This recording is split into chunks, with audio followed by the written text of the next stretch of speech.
우리 하나님의 말씀 신명기서 11장 말씀입니다. 우리 8절부터 12절까지 말씀 우리 읽도록 하겠습니다. 그러므로 너희는 내가 오늘 너희에게 명하는 모든 명령을 지키라. 그리하면 너희가 강성할 것이요 너희가 건너가 차지할 땅에 들어가서 그것을 차지할 것이며 또 여호와께서 너희의 조상들에게 맹세하여 그들과 그들의 후손에게 주리라고 하신 땅 곧 젖과 꿀이 흐르는 땅에서 너희의 날이 장구하리라.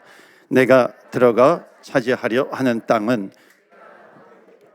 같이 아니하니 거기에서는 너희가 파종한 후에 발로 물대기를 채소밭에 댐과 같이 하였거니와 너희가 건너가서 차지할 땅은 산과 골짜기가 있어서 하늘에서 내리는 비를 흡수하는 땅이요 내 하나님 여호와께서 돌보아 주시는 땅이라. 연초부터 연말까지 내 하나님 여호와의 눈이 항상 그 위에 있느니라. 아멘. 하나님의 말씀입니다. 오늘도 하나님의 말씀 은혜 받으시고 힘을 얻으시고 또 말씀 붙들고 기도할 때 응답의 축복을 누리시기를 주의 이름으로 축원합니다. 아멘. 하나님의 말씀이에요. 그래서 하나님의 말씀을 붙들어야 합니다. 아모스서에 지난주에 제가 말씀을 드렸나요? 아모스서에 보면은 그 다림줄이 나옵니다. 다림줄. 환상을 선지자에게 환상을 보여주시는데 메뚜기 환상, 또 불의 환상, 그 다음에 다림줄 환상이 있습니다. 이게 이제 제가 새벽에 말씀을 준비하는데 아주 이렇게 마치 하나님께서 환상을 보여주시듯이 이렇게 보여주시더라고요. 그러니까 메뚜기 환상, 불의 환상 아주 안 좋은 거예요. 이스라엘 백성들이 하나님을 떠나니까, 그러니까 하나님을 떠난다는 것은 말씀을 버린 거거든요. 말씀을 떠난 거거든요. 그러니까 말씀이 떠나면은 반드시 그 안에 대신 차지하는 게 있어요. 이게 우상이 대표적으로 이제 우상이 들어오는 거죠. 바알 우상, 뭐 이런 우상들이 들어오게 되는 겁니다. 그러니까 세상의 기준이 들어오는 거죠. 세상의 기준이 뭐겠어요? 경제적인 거, 정치, 세상의 원리가 있잖아요. 정치, 경제, 사회, 뭐 이렇게 원리들이 있습니다. 그런데 교회는 원리가 어디에 있어요? 말씀에 담겨 있는 겁니다. 그러니까 말씀이 담겨져 있지 않으면은 세상의 원리들이 들어올 수밖에 없어요. 세상의 원리를 가지고서 막 흔들리는 겁니다. 감정적으로 흔들리게 되는 것이에요. 뭔가 없으면은 망하는 것 같고 그러는 겁니다. 왜냐하면 그게 이미 나한테 기준으로 들어와 있기 때문에 그런 거죠. 그런데 계속해서 지금 신명기서를 통해서 주시는 메시지는 뭐냐면은 가나안 땅에 들어가면 너희들 말씀을 잃어버리면 안 돼, 이거예요. 끝까지 말씀을 붙들어야 돼라고 하는 겁니다. 그래서 말씀이 기준이 되어야 하는데 그렇지 않아서 이제 재앙들이 있는데 마지막 환상이 뭐냐면 다림줄 환상이에요. 다림줄. 그러니까 다림줄이라고 하는 것은 이렇게 건물을 쌓을 때 벽돌이라든지 이런 걸 쌓을 때 이렇게 수직으로 세우는 추 같은 거잖아요. 그러니까 처음에는 그게 없으면은 다림줄이 없으면은 처음에는 눈으로 이렇게 볼 때 잘 쌓는 것 같은데 조금 이렇게 삐뚤어져 가지고 위에까지 꼭대기까지 쌓아 가지고 이게 조금 그 삐뚤어지면 와르르 무너지는 거거든요. 그러니까 말씀이 없으면은 무너지게 된다는 거예요. 그러니까 말씀이 없으면 처음에는 좀 제대로 되는 것 같지만 결국에 무너진다 하는 거죠. 오래전에요, 1990년대에 나온 책인데 그 혹시 보신 분 계세요? 노가다 병법이라고 하는 책이 있어요. 노가다 병법이. 그래서 아주 리더십, 제가 읽어본 리더십 가운데 아주 탁월한 리더십이 거기에 나오는데 노가다 병법. 그러니까 이분이 이제 그 사업을 하시는데 이제 건축을 하는데 그 이제 노가다 자기의 그 사업의 원리를 그 노가다에서 자기가 다 배웠다, 이제 그런 이제 기억은 안 나도 이제 그런 내용. 입니다. 거기서 이제 중요한 게 뭐냐면은 이거예요. 수직 수평, 이걸 얘기하는 겁니다. 수직 수평 기준이거든요. 그러니까 거기에서 자기가 배웠다 하는 거죠. 결국 우리 믿는 사람들은 뭐냐면 하나님의 말씀이 다림줄이 되어야 한다는 겁니다. 제가 한 번은 그 일본에 가기 위해서 이제 비행기표를 사기 위해서 노가다를 뛰려고, 노가다 뛰면은 그 당시 학교 다닐 때 며칠만 뛰어도 어유 그 뭐 좀 나오겠더라고요. 그래서 했는데 이틀째인가 3일째에 그 대못을 밟아가지고 대못을 그 대못에 그냥 운동화를 뚫고 이렇게 쑥 들어온 거예요. 그래서 약값으로 더 많이 나갔어요. 번 거보다 약값으로 더 나가버리는 그런 일도 있었는데, 하여튼 노가다 병법 생각이 나더라고요. 중요한 건 수직, 수평이 똑바로 해야 된다. 그래야 흔들리지 않는다, 무너지지 않는다라고 하는 겁니다. 여러분, 찬양이 뭐예요? 하나님의 말씀이 담겨 있는 거거든요. 그러니까 다림줄을 예수 그리스도로 치환할 수 있어요. 바꿀 수 있습니다. 그러니까 예수님을 붙드는 것이죠. 그러면은 결국 이게 망하지 않고 산다라고 하는 것을 계속해서 말씀하고 있습니다. 그래서 신명기서 11장에도 그 모세가 계속해서 가나안 땅에 들어가는 백성들에게 강조하는 것이 뭐냐면 말씀이에요. 말씀 놓으면 안 돼. 말씀 잃어버리지 마. 그래서 12절 말씀 보여주시면요, 12절 말씀에 그 하나님께서 가나안 땅에 대해서 소개를 하시면서 너희가 들어가야 살 땅은 이제 애굽과 다르다라고 하는 것이죠. 그 놀라운 축복의 말씀이 12절이에요. 12절 말씀만 우리 한번 다 같이 읽어볼까요? 시작. 내 하나님 여호와께서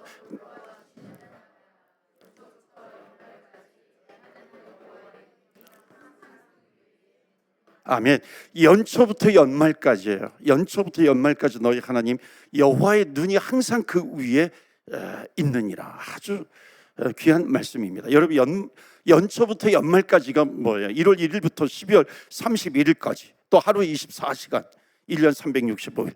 이건 뭐예요? 하나님 여호와의 눈이 항상 그 위에 있다는 겁니다. 믿으십니까? 아멘. 하나님께서 돌보아 주신다는 거예요. 하나님의 눈이 이렇게 계속해서 우리를 보고 계시다는 겁니다. 저와 여러분을 이렇게 보고 계시다라고 하는 거죠. 우리 인생을 보고 계시다라고 하는 겁니다. 아, 지금 너가 말씀에서 벗어났구나. 하나님 보신다는 거예요. 너가 지금 말씀을 붙들고 있구나. 어려움이 있지만, 이별의 아픔이 있지만 너가 정말 말씀을 붙들고 있구나 하는 겁니다. 그걸 지금 보신다라고 하는 거죠. 그래서 연초부터 연말까지예요. 연초부터 연말까지 하나님의 눈이 항상 그 위에 있느니라. 얼마나 귀한 말씀입니까? 여러분, 우리 지금 인생에 대해서도 마찬가지입니다. 365일 하나님의 눈이 우리에게 있다는 겁니다. 그러니까 변함없이 우리를 돌보아 주시는 하나님, 이 변함없이 우리를 책임져 주시는 하나님, 변함없이 우리를 사랑하시는 하나님이십니다. 그러니까 이 말씀 365일 매일 책임져 주시고 사랑해 주시고 또 함께 하신다라고 하는 이 말씀 안에는 결국 이게 있어요. 뭐냐면 너도 나를 365일 사랑할 수 있겠느냐 하는 거예요. 그 마음이 여기에 담겨져 있습니다. 그러니까 우리의 신앙은 매일매일 살아 있어야 하는 것이죠. 그러니까 왜냐하면 매일매일의 신앙이, 우리의 신앙이 이 세상에서 드러나야 되기 때문에 그런 것입니다. 하나님을 사랑하지 못하면 결국 우리의 신앙은 죽어버리는 것이죠. 죽음이죠. 그래서 오늘 말씀에서 그렇기 때문에 그 가나안 땅에 들어가서 모든 명령을 잘 지키고 살면 결국 너희의 남은 날들이 강성하게 될 것이다 하는 것을 말씀하고 있습니다. 시편 121편에 보면 내가 산을 향하여 눈을 들리라.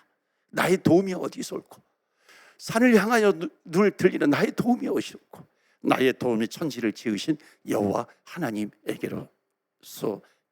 하나님에게서 온다는 겁니다. 그 하나님, 우리를 보시는 하나님은 어떤 하나님이시냐면, 이어서 나오는 말씀이 뭐냐면 여호와는 실족하지도 않으신 하나님. 믿으십니까? 아멘. 졸지도 않으신 하나님 아버지. 그러니까 졸지도 않으신 하나님 아버지가 계속해서 우리를 보고 계신다는 겁니다. 이게 지금 신명기서 11장 말씀에도 나오는 겁니다. 매일매일 우리를 지켜주시는 하나님이십니다. 우리가 하나님을 제대로 바라보지 않으니까, 우리가 말씀이 없으면 하나님이 나를 바라보시는지 모른단 말이에요.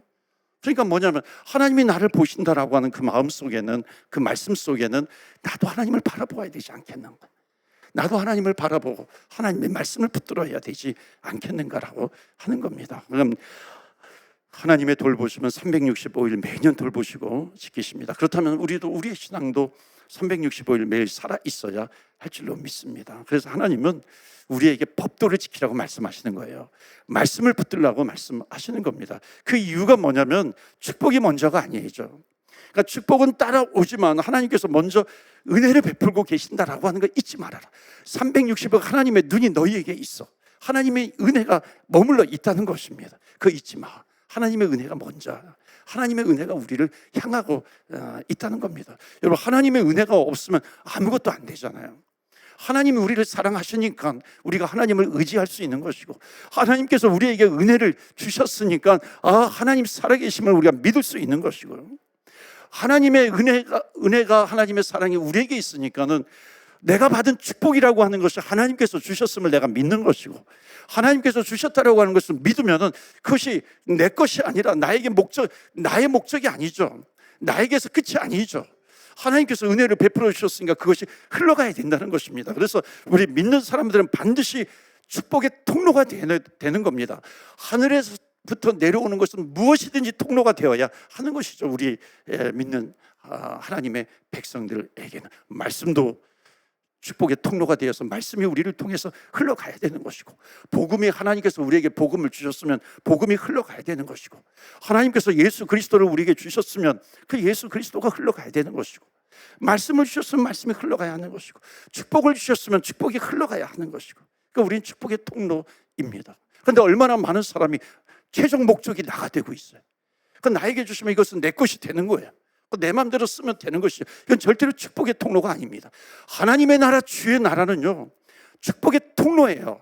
축복의 통로를 통해서 주의 나라가 이루어지는 겁니다. 왜냐하면 주의 나라가 이루어지는 것은 반드시 하나님께서 하늘에서 나에게 주신 것이 흘러가야 되기 때문에 그렇습니다. 그렇기 때문에 흘러보내지 않으면 안 돼요. 흘러보내지 않으면 썩게 되는 겁니다.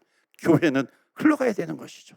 성도는 흘러가야 하는 것입니다. 그렇기 때문에 성도가 되는 것입니다. 예루살렘과 온 유대와 사마리아 땅끝까지 이르러 내 증인이 되라. 흘러가야 되는 것이죠. 증인, 뭐든지 성경의 원리는 흘러가야 하는 것입니다. 그렇기 때문에 모세가 지금 마지막 이스라엘 그 백성들에게 가나안 땅을 이제 들어가는데, 요단강을 건너서 가나안 땅에 들어가는데, 너희들은 이제 가나안 땅에 들어가 가지고 너희들은 축복의 통로가 돼야 되는데, 그러기 위해서 너희들 말씀을 붙들어야 돼. 말씀이 너의 인생 가운데 말씀이 임하면 너의 가정으로 흘러 들어가야 되는 것이고, 너의 자녀들에게 흘러가야 하는 것이고, 그래서 그것을 계속해서 말만 조금 바꾸죠. 계속해서 그것을 반복하면서 강조하고 있는 겁니다. 그래서 하나님께서는 우리에게 먼저 은혜를 베풀어 주신다는 것을 잊지 말라고 말씀하고 있습니다. 그러면서 이어지는 말씀이 13절부터 15절까지예요. 자, 신명기서 가지고 있는 처음부터 끝까지 흘러가는 주제가 있습니다. 그것은 뭐냐면 축복을 얘기하긴 하세요. 그런데 그것보다 순종이 먼저인데, 그러니까 조건적인 축복을 얘기하시는데, 이 조건적인 축복이 뭐냐면 13절부터 15절까지 읽지는 않겠지만 이거예요. 하나님의 말씀을 청종하고 너희가 하나님 여호와를 사랑하게 되면, 마음을 다하여 섬기면 너희 땅에 하나님께서 이른비와 늦은비로 하나님께서 너희들에게 은혜를 베풀어 주시리라. 자, 하나님께서 나에게 은혜를 베풀어 주세요. 또 은혜를 베풀어 주셨기 때문에 내가 그 은혜를 가지고 또 하나님을 사랑하는 것입니다. 이웃을 사랑하는 것이죠. 그러면 이른비와 늦은비가, 그러니까 이른비와 늦은비라고 하는 것은 뭐냐면 똑같은 말이에요. 1년 365일 연초부터 연말까지 하나님의 눈이 내 위에서 떠나지 않는다라고 하는 그 하나님의 은혜를 계속해서 부어주신다라고 하는 겁니다. 그러니까 이른비와 늦은비가 내리는 것은 뭐예요? 결국 그것을 통해서 열매를 맺게 되는 겁니다. 열매 맺는 축복의 인생이 된다는 것입니다. 자, 그래서 16절 17절 말씀 보세요. 여기는 이제 반대되는 말씀을 하고 있어요. 16절 17절 두 구절 말씀 다 같이 읽겠습니다. 시작. 너희는 스스로 삼가라. 섬기며 그것에 절함으로 여호와께서 너희에게 진노하사 하늘을 다 비를 내리지 아니하여 땅이 소산을 내지 않게 하심으로 너희가 여호와께서 주신 아름다운 땅에서 속히 멸망할까 하노라. 아멘. 그러니까 하나님께서 이제 하나님의 말씀을 읽을 때요, 그 보편적인 원리가 있습니다. 보편성이 있어요. 그러니까 하나님의 말씀에 순종하고 경외하는 자에게는 하나님의 복이 반드시 있을 것이다. 성경은 말씀합니다. 그리고 또 하나가 있어요. 다른 신들을 섬기고 불순종할 때도 하나님의 재앙이 있다는 것을 말씀하고 있습니다. 이게 뭐냐면 하나님의 보편적인 약속입니다. 그런데 오해하지 마셔야 돼요. 그러니까 성경 전체에서 하나님의 축복의 그 원리를 알고 있는 것은 좋은데 잘 알고 있어야 됩니다. 제대로 알고 있어야 된다는 거죠. 왜냐하면 잘못 알면 하나님의 말씀에 순종하면 평생토록 고난도 없고 어려움도 없고 그런 것으로 이해하게 될 수 있는 거죠. 그러니까 이 말씀 안에 우리 욕심까지 이것을 모든 것에 이렇게 그 욕심까지도 적용을 해버리면 아주 이상한 신학이 돼버립니다. 그러니까 뭐냐면 예수 믿으면 무조건 잘 된다라고 하는 걸로 아는 거죠. 이것을 뭐라고 얘기합니까? 무슨 요즘 뭐라 그래요? 번영신학, 형통신학 이렇게도 얘기를 하는데요. 이거는 뭐냐면 십자가가 없는 잘못된 신학이다라고 하는 겁니다. 그러니까 예수 믿으면 병도 안 생기고 예수 믿으면 뭐 부자가 되고 무조건 잘 된다라고 하는 그 이상한 신학 위에 우리가 서 있을 수 있는 겁니다. 그러니까 번영의 신학이 아니라 성경적인 신학, 십자가의 신학이 돼 있어야 합니다. 예수님께서 말씀하셨잖아요. 나를 따라오려거든 자기를 부인하고 자기 십자가를 지고 따라오랴. 또 예수님께서 너희들 좁은 길로 가라 이렇게 말씀하십니다. 그러니까는 십자가의 길을 갈 때 예수님을 쫓아가는 것, 순종하는 길을 갈 때는 고난의 길도 있을 것이다라고 하는 것을 분명히 주님께서 말씀하고 있습니다. 그러니까 순종을 해도 고난이 올 수 있는 것이고, 그러니까 불순종을 해도 세상 사람들이 볼 때는 하나님이 주시는 복은 아니지만 뭐 형통의 길을 가기도 하는 일이 일어날 수 있다는 겁니다. 그러니까 믿는 사람들은 그것을 부러워해서는 안 되는 것이죠. 그러니까 거듭 말씀드리지만 우리에게 더 중요한 가치가 있다는 겁니다. 그 중요한 가치는 뭐예요? 다림줄이 되는 하나님의 말씀이에요. 주님의 말씀, 그것을 붙드는 것이죠. 그러니까 주님의 말씀을 붙들고 순종하면서 가는 겁니다. 그러니까 순종 때문에 따라오는 축복이 아니에요. 어찌 보면 순종하는 삶 자체가 하나님께서 주신, 우리에게 주신 가장 큰 축복입니다. 우리에게 주신 복이라는 것이죠. 믿으십니까? 아멘. 왜냐하면 순종이라고 하는 것은 아무나 하지 못하기 때문에 그런 겁니다. 순종은 정말 하나님께서 우리에게 주신 복이다라고 하는 것을 알게 되면 순종조차도 내 힘으로 하는 것이 아니라 하나님께서 나에게 순종할 수 있는 힘을 주셨기 때문에 내가 순종하는 것도 하나님께서 나에게 주신 복이구나라고 하는 것을 깨닫게 된다는 겁니다. 그런데 오늘 본문은요 이렇게도 말씀해요. 순종하는 자에게 하나님께서 주시는 은혜와 복이 있다라고 하는 것, 그것이 준비되어 있다라고 하는 것, 그것을 잊지 말아라 이렇게 말씀합니다. 또 불순종하는 자에게는 반드시 또 재앙도 있다라고 하는 것도 잊지 말아라 말씀하고 있어요. 그러니까 이것이 같이 가고 있어요. 그러니까 늘 순종하는 길에 서 있으라 하는 것입니다. 그만큼 순종이 얼마나 중요한가 하는 것입니다. 그러니까 순종하지 않아요. 그러니까 하나님께서 계속해서 던져주시는 말씀이 뭐냐면 돌아와라, 돌아와라, 돌아와라, 탕자처럼 돌아와라 하는 겁니다. 그 돌아오는 것이 얼마나 큰 축복인가. 그러니까 돌아오면 또 주님 앞에 엎드리게 되는 것이고 하나님의 은혜가 늘 우리의 인생 가운데 머물러 계시는 겁니다. 자, 이어서 11장 18절부터 21절까지 한번 보시겠어요? 자, 이 말씀은 또 6장에서 신명기 6장에서 말씀을 똑같이 반복해서 강조하고 있습니다. 우리 다 같이 읽겠습니다. 시작. 이러므로 너희는 나의 이 말을 너희의 마음과 뜻에 두고 또 그것을 너희의 손목에 매어 기호를 삼고 너희 미간에 붙여 표를 삼으며 또 그것을 너희의 자녀에게 가르치며 집에 앉아 있을 때든지 길을 갈 때든지 누워 있을 때든지 일어날 때든지 이 말씀을 강론하고 또 내 집 문설주와 바깥 문에 기록하라.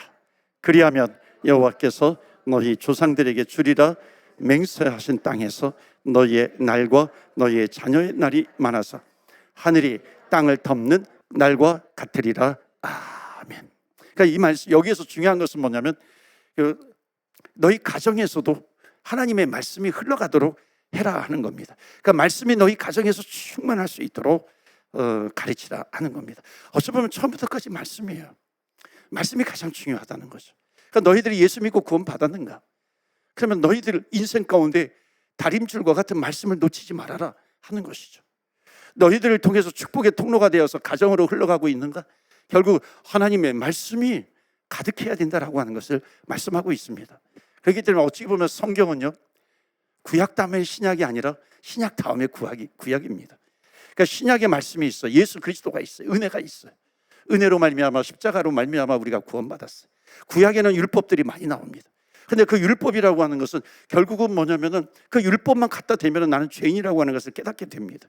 율법으로 말미암아 구원받는 것이 아니라 말씀에 순종함으로 구원받는 것이 아니라 예수 그리스도를 만나고 하나님의 은혜가 임했기 때문에 하나님께서 나에게 말씀을 주셨고 말씀을 붙들고 순종하는 것이 축복인데, 그 축복의 삶이라고 하는 것이 뭐냐면 결국은 하나님의 말씀을 붙들고 가는 거야 라고 하는 겁니다. 그렇기 때문에 구약 성경의 말씀은요, 하나님의 구원받은 하나님의 백성들에게, 선택받은 백성들에게 하나님께 주신 말씀이에요. 그 말씀을 붙들고 나가는 겁니다. 그러니까 이 말씀은 결국은 뭐냐면, 지난번에도 말씀을 드렸지만 어찌 보면 부모님의 세대는 더 일찍 믿었죠. 또 하나님의 능력을 보고 체험한 부모 세대가 하나님께 순종을 하면서 갑니다. 그럼 자녀들도 그것을 보면서 순종하며 갈 수 있다는 겁니다. 근데 먼저 믿었는데 순종하지 못하면 자녀들도 순종하지 않을 수가 있다는 겁니다. 순종하기가 더 어려워진다는 것이죠. 물론 거꾸로 이제 자녀들이 먼저 알기도 주님을 알기도 하죠. 여기 말씀해 보시면 말씀을 미간에 붙이라고 합니다. 미간에 붙이라. 옛날 제사장은 이 이마에다가 여호와께 성결 이런 것을 이렇게 이마에 붙였습니다. 19절에 보시면 앉아 있을 때에든지 길을 갈 때에든지 누워 있을 때에든지 일어날 때에든지, 이 말씀은 뭐냐면은 앞에 나와 있는 말씀을 그대로 해석을 한 겁니다. 처음부터 끝까지, 연초부터 연말까지. 그렇죠? 이거 1년 365일입니다. 그러니까 길에 앉았을 때든지 누웠을 때든지 길을 걸어갈 때든지, 그 365일을 이제 말씀하고 있는 거죠. 그러니까 365일 말씀 떠나지 않게 하라는 것이죠. 온종일 말씀 떠나지 않게 하라는 겁니다. 왜 이렇게 하나님께서 말씀을 강조하실까요? 오늘 11장 말씀 보시면 자녀에게 가르치라고 하지만 실제로는 이스라엘 사람들에게 자녀가 있든지 없든지예요. 그러니까 이 자녀가 있든지 없든지 너희들의 인생에 말씀이 흘러가고 있는가? 가정에서 흘러가게 하라는 겁니다. 그래서 뭐냐면 말씀이 흘러가게 되는 것은 결국 말씀이 나를 지배하게 되는 겁니다. 말씀이 나를 지배하지 못하면은요, 세상이 나를 지배하게 되어 있습니다. 말씀이 지배하지 못하면 정치가 나를 지배하게 되고요, 말씀이 나를 지배하지 못하면 경제가 나를 지배하게 되어 있습니다. 세상의 원리는 약육 강식, 이 정치 경제 원리이거든요. 물론 그것이 나쁜 게 아니에요. 그 모든 원리는 그 위에 말씀의 원리가 있어야지 정치 경제 모든 것이 제대로 잡힌다라고 하는 겁니다. 그러니까 가장 우선순위를 놓쳐버리게 되면은 계속해서 말씀이 없기 때문에 계속 세상적인 원리가 나를 흔들어 버리는 거거든요. 그것 때문에 감정 상하기도 하고, 그것 때문에 싸우기도 하고, 막 대립하기도 하고 그렇잖아요. 요즘 아주 조심해야 돼요. 제가 지금 우리 속회라든지 이런 데서도 아주 이 정치 얘기라든지 이런 부분에 대해서 제가 이렇게 좀 얘기하기도 합니다. 왜냐하면 우리는 말씀이 흘러가야 돼요. 말씀이 흘러가지 않으면 안 됩니다. 말씀이 흘러가서 말씀을 통해서 하나님의 나라를 구해야 되는 것이죠. 하나님의 나라가 사라지면 안 됩니다. 교회는 계속해서 하나님의 나라, 주의 나라, 하나 그리스도께서 왕이 되시는 그런 나라, 이것 안에서, 그래서 성경에 보면 이 역대 말씀에도 보면은 그리스도 안에서, 신약으로 번역을 하면은 하나님 안에서, 그리스도 안에서예요. 그리스도 안에서 우리는 한 형제 자매가 될 수 있어야 하는 것이죠. 그러니까 그리스도 안에 있지 않으면, 즉 말씀이 나를 지배하지 않으면은 결국 세상의 원리를 가지고 계속해서 갈라지게 된다는 겁니다. 그래서 너희들 가나안 땅에 들어가면 반드시 너희들이 해야 될 것이 있어. 그것은 뭐냐면 말씀이 흘러가도록 해라라고 하는 것을 말씀하고 있습니다. 말씀이 지배하도록 해라 하는 겁니다. 여러분의 인생, 여러분의 가정, 말씀이 지배하시기를 주의 이름으로 축원합니다. 아멘. 이게 정말 축복이라는 거예요. 말씀이 없으면 안 된다는 것입니다. 말씀이 흘러가야 하는 것이죠. 우리 인생에 수없이 많은 선택이 있어요. 결정을 해야 될 것이 있습니다. 그러니까 말씀이 지배를 하게 되면 말씀이 우리에게 주시는 것이 지혜가 되는 겁니다. 그러면 어느 상황 앞에서도요, 어떤 내가 결정을 해야 될 것 앞에서도 결국 내 마음을 지배하는 것이 말씀이기 때문에 그 내 마음속에 생각나는 것이 뭐예요? 말씀을 통해서 내 마음속에 생각이 나게 되는 겁니다. 그것이 흘러나와야 하는 것이죠. 그 말씀이 내 감정을 지배하기도 하고요, 내 잘못된 그릇된 내 죄악과 같은 그런 부분들을 다 물리치기도 하는 거고, 그렇게 합니다. 어느 날 청년이 이렇게 아주 답답한 마음을 가지고 두렵기도 하고 힘들다고 해가지고 하면서 저를 찾아온 적이 있었어요. 어려움을 듣고서 간절히 붙들고 위에서 이렇게 기도한 다음에 하나님께서 나름대로 주신 마음이 있어가지고 그 청년을 향해서 이제 말해 주었죠. 그러니까 이제부터 돌아가서 정말 말씀을 한번 사랑해 보라고, 또 최선을 다해서 말씀을 이렇게 읽어보라고. 나중에 한 달쯤 돼가지고 그 청년이 다시 찾아왔어요. 아주 환해진 얼굴로. 그 형제의 말이 뭐냐면, 신기하게도 말씀을 볼 때는 아주 두려움이 다 떠나가더라는 거죠. 답답했던 마음이 싹 사라지더라라고 하는 겁니다.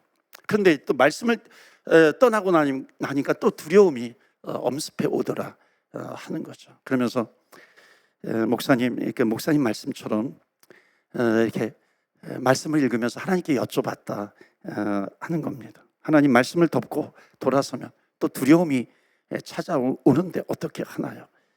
그런데 문득 주시는 그 마음이 뭐냐면, 말씀을 암송하면 되겠구나, 말씀을 외우면 되겠구나 하는 생각이 들더라는 겁니다. 그래서 그 뒤로 이렇게 말씀만 읽는 것이 아니라 한두 구절 암송을 하기 시작했다는 것이죠. 여러분, 365일 운행하시는 성령님을 여러분 믿으십니까? 아멘이세요? 성령님은 운행하셔요. 그 마음속에서도 운행하시는 겁니다. 우리 세상에도 성령님은 운행하신다라고 하는 겁니다. 그러니까 어느 때부터인가 그 청년의 마음에 낙심이라든지 두려움이라든지 답답함이라든지 이런 것이 사라져 버리고 설명할 수 없는 평안이 그냥 자연스럽게 그 삶 속에 머무르기 시작했다는 겁니다. 여러분, 이 지혜가 어디에서 왔을까요? 하나님께로부터 온 거죠. 천지를 지으신 하나님, 졸지도 아니하시고 주무시도 아니하시는 하나님 아버지, 주님으로부터 온다는 겁니다. 말씀만 암송하지 못하면요, 우리 말씀 암송 못할 수도 있어요. 그렇지만은 우리가 오늘도 말씀을 듣잖아요. 주일에도 말씀을 듣잖아요. 뭐 새벽에도 수요일에도 말씀을 듣잖아요. 그 말씀을 듣는 거, 그 말씀이 나에게 왔으니까 그 은혜를 계속해서 나누는 겁니다. 그것만 나누어도 정말 큰 힘이 되는 것이죠. 여러분, 마르다와 마리아, 마르다의 동생 그 마리아는 예수님 발치에 앉아가지고 말씀을 청종했습니다. 그때 예수님께서 뭐라고 말씀하시냐면, 너는 좋은 것을 택하였으니, 좋은 것을 택하였다고 그러거든요. 가장 귀한 거예요. 그러면서 이어서 하시는 말씀이 뭐냐면, 빼앗기지 아니하리라. 아멘. 빼앗기지 아니하리라라고 하는 말씀의 뜻은 뭐냐면, 하나님의 말씀은 영원하다는 겁니다. 믿으십니까? 아멘. 세상의 원리 이런 거는요 다 제한적이에요. 잎은 마르고 풀은 시들고 꽃은 떨어지지만 하나님의 말씀은 영원하다라고 하는 것. 너는 좋은 편을 택하였으니 너는 절대로 빼앗기지 아니하리라. 여러분, 세상적인 것은요 다 빼앗기게 돼 있어요. 일시적이에요, 한시적이에요. 그러나 어제도 동일하시고 오늘도 동일하시고 내일도 영원하신 예수 그리스도 하나님의 말씀 절대로 빼앗기지 않습니다. 그렇기 때문에 여러분, 말씀을 사랑하시는 저와 여러분 되시기를 주의 이름으로 축원합니다. 아멘. 옆에 분하고 한번 인사하세요. 말씀을 사랑하세요. 말씀 읽으세요. 한번 축복해 주세요. 하나님, 365일 매일 내 믿음이 살아있게 하여 주옵소서. 살아있는 믿음 되게 하여 주시옵소서. 그러므로 말미암아 하나님, 말씀을 붙들게 하여 주시옵소서. 가정마다 하나님, 하나님의 지혜가 흘러가게 하여 주시옵소서. 하나님 아버지, 우리를 사랑하시는 하나님, 하나님 또한 우리도 날마다 말씀에 사로잡혀서 매일매일 하나님 믿음으로 전진하게 하여 주시옵소서. 그러므로 말미암아 하나님이 가나안 땅을 차지하는 최고의 영적인 축복, 하나님 아버지, 우리가 밟는 땅마다 승리하는 그런 인생이 되게 하여 주시옵소서. 말씀 붙들게 하여 주시옵소서. 믿음으로 순종하며 가게 하여 주옵소서. 우리 다 같이 주여, 주의 이름 부르며 기도하며 나아갑니다. 주여.